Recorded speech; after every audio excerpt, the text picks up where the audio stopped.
the modern education system is outdated, broken, and rigged against you.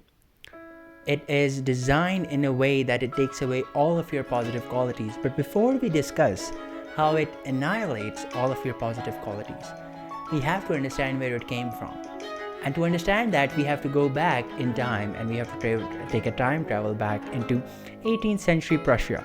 Prussia is this small state of Germany, and in the 18th century, it was a time after the French War, and after the war with the French, Prussia was in a really bad state, and the problem that they were facing was that the Prussian lot, they were mostly farmers. They had nothing to do with fighting, they had nothing to do with war. And what they would do when these farmers, when they were instructed, they were given guns and they were instructed to shoot by their captains, most of them would actually turn back, shoot their captains, and go back home.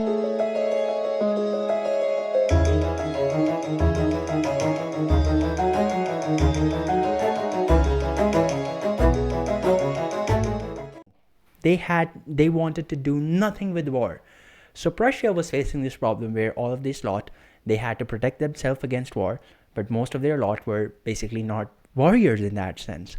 So they came up with during the 18th century, Prussia made some really interesting reforms. They made some reforms they made some institutional reforms in the way they ran the state. And during this reform, what you call the modern education system or the public system of education, that's where it came up. And the main purpose of the system of education was not to educate people. It was not to educate these farmers with basic arithmetic or science, in whatever science was at that time. It was not that. The purpose was not that. The purpose of the education system was to teach these farmers to not shoot their captain and to shoot the other people in order, and they wanted to teach these people how to do war, basically. And they wanted to train them in a way that they had to do this by themselves. So they came up with obviously they could not say that we're going to train you for war, because people would run away. So instead, they've made this fancy public education system where the teacher was the authority, and you go to classroom and you took some basic arithmetic and stuff like that, but mostly they were training you in a way that they wanted. And that is where the modern education system came in. And you might be thinking, how does it came to America? Now, during the 18th century, there was this guy who visited Prussia and who saw the public education system, and he was like, wow, this is very interesting.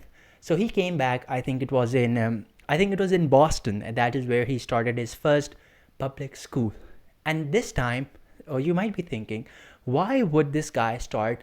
I mean, if he knew what the public education system was, why would he start a school back in America if the purpose was not to educate people? The very interesting thing is, around about this time, the Industrial Revolution was in full boom. It was coming in full boom. So there was a need for factory workers. People needed more factory workers. And again, the same problem that Prussia faced with farmers, that these farmers were not warriors. The Americans were not factory workers. Factory and the mill and all these things, they were really new to them. So they had to be trained. Right? They had to be trained. Most of them were basically at that time farmers, and the farmer attitude they had of working in themselves and earning whatever little that they earned at that time, to be trained for the industrial world, the factory world. The factory world is completely different from the real world, and the factory world is one filled with smoke and noise and toil, and it's also filled with it has a lack of individualism. It also has very strict routines and grouping of people and stuff like that, and people who are basically working like machines. So the American needed to be trained in this way, and the public education system found another big component, and that was industrialism.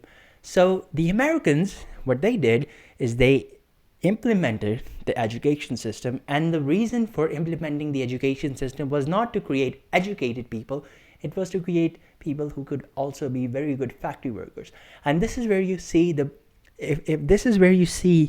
that they basically they created docile subject and factory workers, and this is where you see that the factory environment where there's collective discipline, where there you don't talk when there's the authority, when the boss is in the room, you don't talk in front of the boss, and there's this grouping, and then there's this environment that is regulated by the factory whistle and clock. You must be there when the factory whistle starts in the morning. When the lunch break is over, you must be there exactly at that time, and you start working. You don't talk to the person who's next to you. You focus on your work. What happens in the classroom? Bell rings, you must be there on your desk. When the teacher, the authority, is in the room, you're not supposed to speak, and most importantly, you're not supposed to speak to the person who's sitting right next to you. That is considered a sin.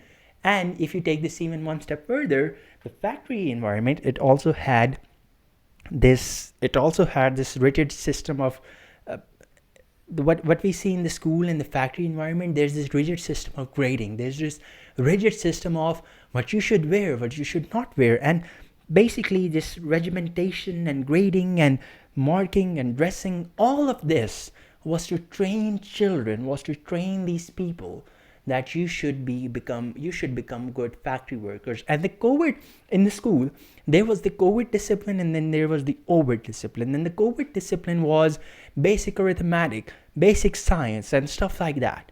But the overt discipline was be by your desk by 8 a.m. Listen to the authority and don't question the authority, and do what the authority says.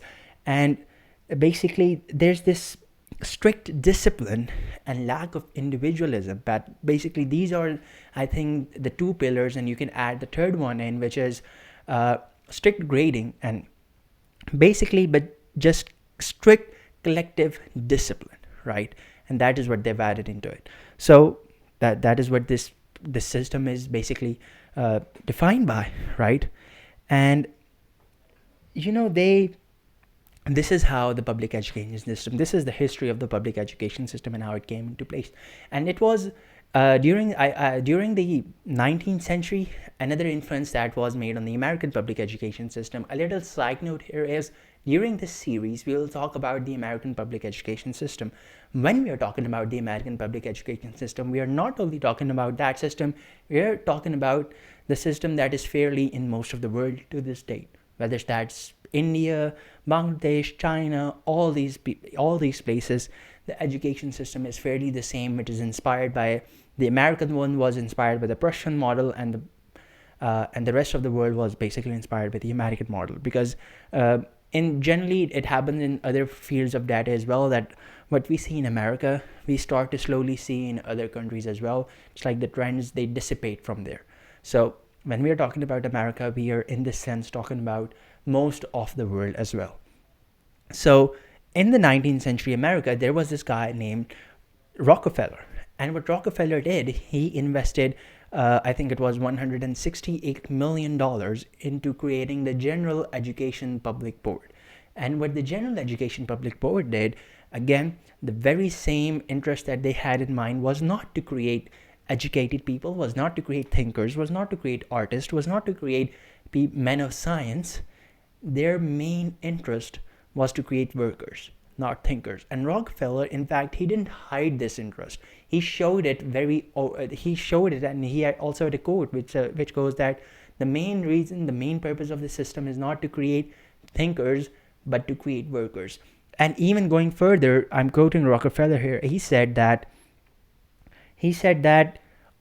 we are not here to create something along the lines of, we are not here to create artists, we are not here to create men of science or philosophers or thinkers. Our main goal is to create people who can just shut up and work. And that is how industry will bloom, because the more workers we have, the more people who are trained to be workers, the more industry can bloom. And by the way, if you see the system, I call this the box model of the education system. It's exactly like a factory as well. It's exactly built like a factory as well. And the way that it's built like a factory is it assembles masses of students. That is the raw product. And the raw product is to be processed by teachers. And the teachers there are the workers. And in the end, you have the raw product, which is masses of student. You have the workers, which are teacher, and it is done in a centrally located school, and it's called a factory. And by the way, this model where you take the raw products as students, you assemble them by a worker who is the teacher, and you do that in a centrally located place, a school, also a factory. It was a stroke of industrial genius. And industrialism benefit from this. It boomed. In fact, it grew to unexplainable heights. And I do stand for industrialism, but the model of the education system and the model of the education system that we are following, we have not seen any significant change in the system from the time that it was built up to right now, which is 2023. We have not seen any, you can say, significant change at all. It's exactly the same. It is the hierarchy of subjects is exactly the same. In fact, one of the things that the system does, it encourages you to go for the subjects that it wants, and it says to you that these are the subjects that are in demand. In demand by who? In demand by the factory boss who will hire you as a factory worker, right? These are the subjects which are in demand, and the hierarchy of subjects is exactly the same. And don't go for the things that you want to. For example, if you want to go for art, don't go for that. If you want to go for dance, don't go for that, because that is not the stuff that they want. That is not the skills that they want. So when you start to see this, you start to understand that the modern education system, it is actually not rigged for you, it is rigged against you. What it does, it takes you through this rigorous training exercise to turn you into a very good, very obedient yes man. A yes man who can say yes to his boss, a yes man who can say yes to longer working hours or anything that is instilled, forced upon him. A man who doesn't question, somebody who doesn't talk too much with his people, and somebody who just can listen. And this is how the system is built, and this is the entire system is working on. So this was the history, the evil history of the education system. Now you see how it originated in Prussia, it came to America, and how the Rockefellers had their influence on the education system, and they didn't want to create workers, they didn't want to create thinkers, they wanted to create workers. So you are actually in an education system that was designed for a farmer to not shoot his captain. And that is the education system you and me are listening to. If you have enjoyed watching this video, don't forget to watch this video on my side. It also relates to physics, philosophy, and personal development. And also, don't forget to subscribe. Continue seeking truth and become a truth seeker.